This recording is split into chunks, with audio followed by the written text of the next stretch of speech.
Local doctors are seeing an alarming rise in the number of tongue cancer cases in people who've never smoked or even chewed tobacco.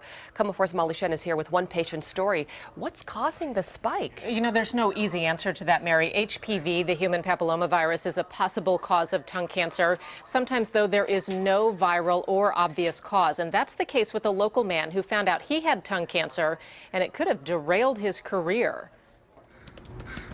Robert Haase writes a blog called Not What You Had Planned, and he knows all about life going off schedule. This seminar will give you new tools. A successful public speaker, he was sidelined by the news he had cancer, and to save his life, he would lose half of his tongue. I just couldn't fathom not being able to speak, and that was a potential possibility. If the nerve was cut incorrectly or if the doctor didn't do it right, I wouldn't be able to ever speak again. Doctors were able to rebuild his tongue with tissue from his forearm.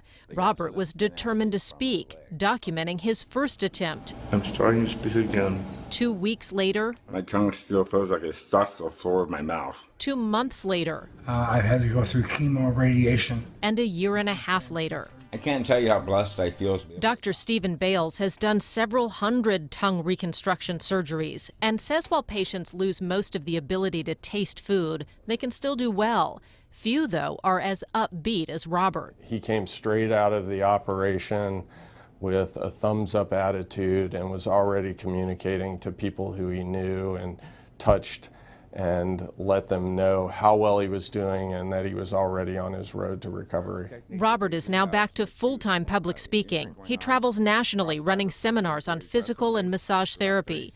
Life hasn't gone as planned, but Robert sums up how he feels with the simple phrase, "I am blessed." I'm not afraid to die. I'm not fearful of death anymore. I'm afraid not to live, not to use what I have left and make a difference in people's lives.